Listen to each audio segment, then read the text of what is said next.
एक समय की बात है। जाड़े का दिन था और शाम हो गई थी। आसमान में बादल छाए थे। एक नीम के पेड़ पर बहुत से कौवे बैठे थे। वे सब बार बार काव काव कर रहे थे और एक दूसरे से झगड़ भी रहे थे। इसी समय एक छोटी मैना आई और उसी नीम के पेड़ की एक डाल पर बैठ गई। मैना को देखते हुए उस पर कई कौवे टूट पड़े। बेचारी मैना ने कहा, बादल बहुत है, इसलिए आज जल्दी अंधेरा हो गया है।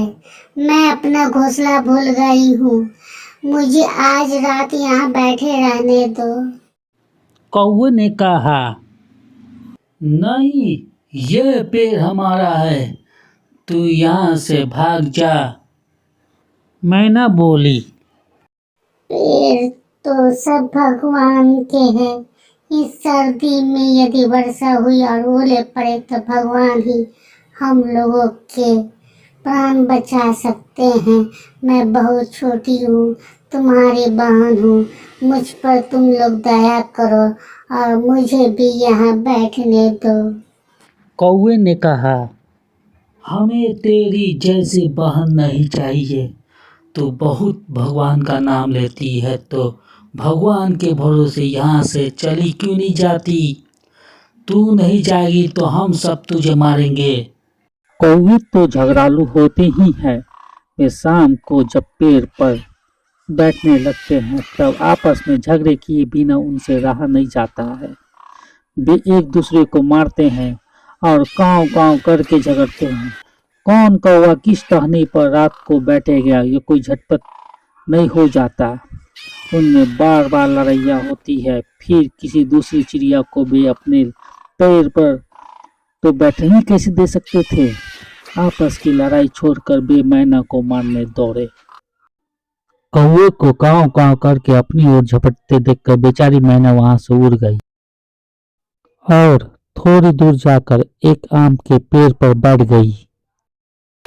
रात को आंधी आई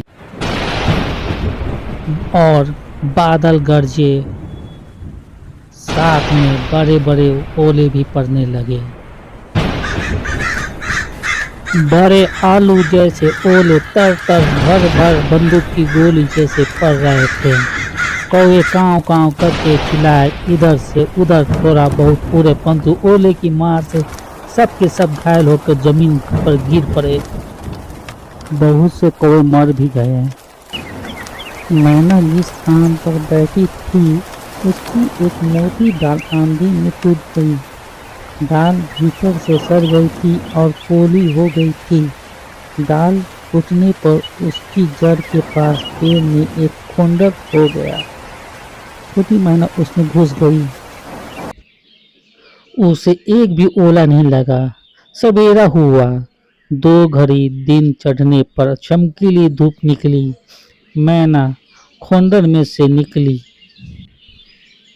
पंख फैलाकर चहककर उसने भगवान को प्रणाम किया और वह उड़ी।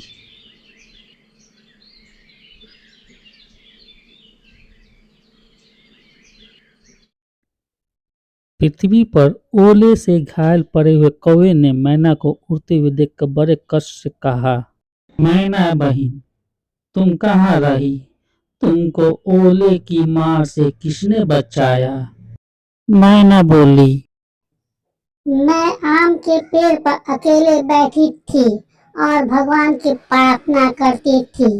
धूप में पड़े हुए असहाय जीव को भगवान के सिवा और कौन बचा सकता है। इस तरह यह कहानी यहीं समाप्त होती है। भगवान केवल ओले से ही नहीं बचाते तथा केवल मैना को ही नहीं बचाते। जो भी भगवान पर भरोसा करता है और भगवान को याद करता है उसे भगवान सभी आपत्ति विपत्ति में सहायता देते हैं और उसकी रक्षा भी करते हैं।